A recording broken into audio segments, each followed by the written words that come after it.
Conference का विषय है प्रदेश और केंद्र सरकार की किसान आंदोलन को दबाने के लिए जो आज कार्रवाई करी गई है सवेरे 7 बजे से।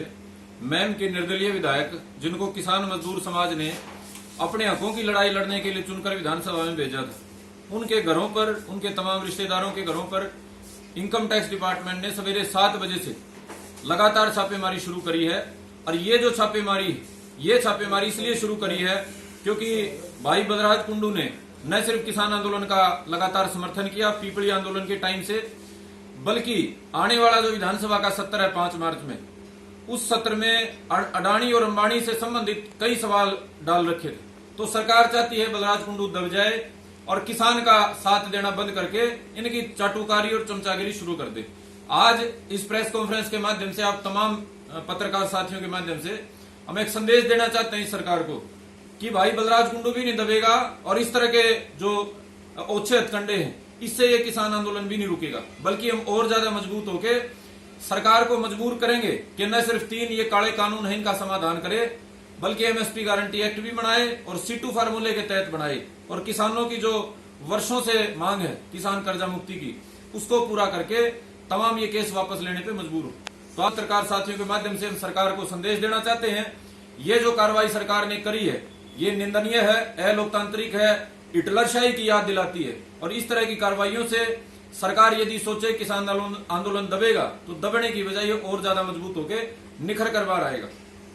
इस स्थिति को देखकर भी हो सकता है। देखिए, उन्होंने ये कहा था 7,500 करोड़ के मेरे काम चल रहे हैं। इस देश में कई ऐसे प्रोजेक्ट हैं जो एक प्रोजेक्ट 10-10 हजार करोड़ का है। ये जो हमारे हाईवे बनते हैं एक छोटा सा टुकड़ा 200, 300, 500 करोड़ में बनता है। तो उनका ये कहना था कि इतने मेरे काम चल रहे हैं। वो उनकी आमदनी नहीं बताई थी ना बचत बताई थी, उन्होंने बाद में इसको क्लैरिफाई भी कराया था। तो वो तो बात बहुत पुरानी है, उस बात को तो वैसे भी 1.5 साल हो चुका है। यदि सरकार की कोई ऐसी सरकार को डाउट था इनकम टैक्स डिपार्टमेंट को कि इनके पास ज्यादा पैसे हैं या कम पैसे हैं, तो सरकार पहले अपना जांच कर सकती थी, सरकार जांच के लिए बुला सकती थी।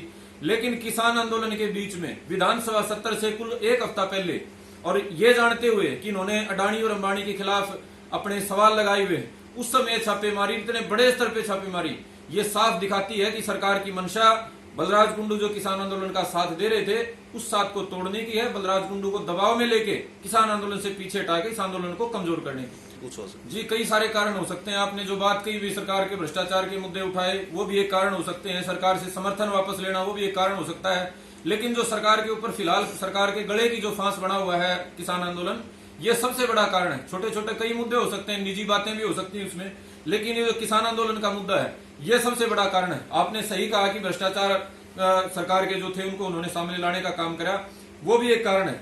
मुख्य जो बात है, जो लॉजिक है, वो ये है कि सरकार अपने खिलाफ किसी को बोलता नहीं देखना चाहती है। जैसे तानाशाही में होता है ना कि कोई नहीं बोलेगा, जो हम बोलेंगे वही सही है।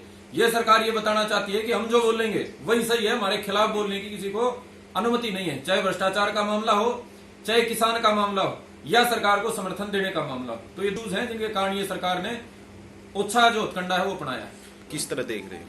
देखिए मैम, जो 24 है वो ऐतिहासिक हल्का है। ये वो हल्का है जिसने चौटाला साहब को उल्टे पैर चला दिया था। तो इसकी तो मिसाल बड़े लंबे समय से राजीव गांधी जी के समय से दी जाती है। राष्ट्रीय स्तर का हल्का है, मतलब एक हल्का होता है जिसको जिले में या प्रदेश में जाने, इसको तो राष्ट्रीय स्तर पे पहचाना है।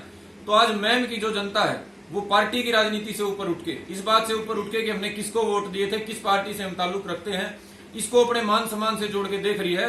और हमें विश्वास है कि मैम की जनता आने वाले कुछ दिनों में एक बड़ा फैसला इस सरकार की जो हिटलर कार्रवाई है, इस सरकार की जो गुंडागर्दी, दादागिरी जो सरकार ने आज दिखाई है, मैम की जनता इसके खिलाफ एक बड़ा और कड़ा फैसला लेगी, जिससे आने वाले समय में कभी कोई सरकार, कभी कोई तानाशाह मैम की ओर आंख उठा के नहीं देख पाएगा। तो क्या कहेंगे इस बारे में? देखिए, बलराज कुंडू को चुन के किसने भेजा है? बलराज कुंडू को किसी पार्टी ने चुन के नहीं भेजा।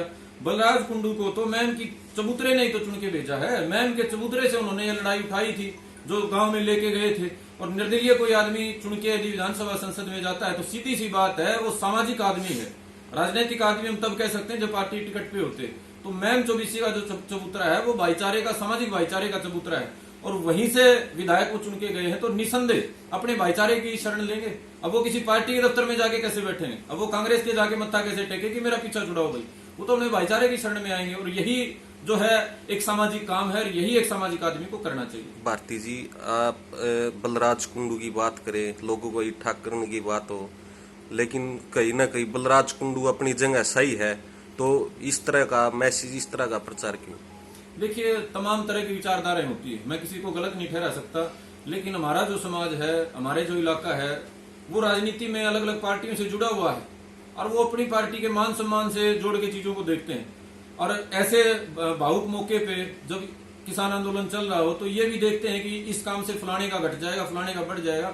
तो अलग अलग पार्टियों से जुड़े विचारधाराओं के जो साथी हैं उनका मत भिन्न हो सकता है, लेकिन जो मैम का आम आदमी है, आम किसान मजदूर है, हमारी माताएं बहनें हैं, उनके लिए ये जो कार्रवाई है ये एक तानाशाही कार्रवाई है। और इसके लिए मैम हल्का, और खाली मैम हल्का नहीं, मैं हरियाणा के बाकी नौजवानों की तरफ से आपको बताना चाहता हूँ, वो भी इस दादागिरी के खिलाफ है। और आगे का जो फैसला होगा मैम चौबीसी अपने स्तर पे करेगी, या हरियाणा प्रदेश का नौजवान अपने स्तर पे करेगा, या उत्तर भारत का नौजवान अपने स्तर पे करेगा, वो हमारे भाई बलराज कुंडू बाहर आके उसका देखेंगे किस तरीके से हो जाएगा।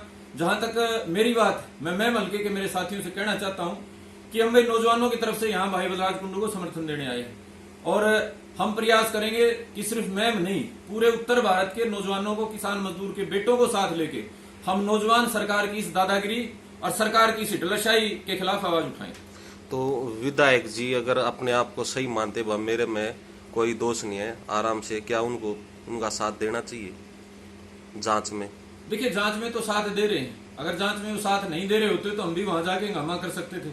हम भी सैकड़ों नौजवानों को बुला के, जहां वो छापेमारी चल रही वहां हंगामा उतार सकते थे, हम भी टीम को बाहर निकाल सकते थे। जांच में सहयोग ही कर रहे हैं, तभी 6 घंटे से हम भी यहाँ बैठे हैं और हमारे भाई विधायक बलराज भी आराम से बैठे हैं और शांति सबको करने का संदेश दिया है। नहीं तो वो भी एक वीडियो डाल के हरियाणा का भाईचारा बुला सकते थे। तो हम शांति से सरकार का सहयोग करने को तैयार हैं, बशर्ते सरकार की और आईटी डिपार्टमेंट की कार्रवाई निष्पक्ष हो और अननेसेसरी का, बिना बात का बतंगड़ किसी बात का ना बनाया जाए।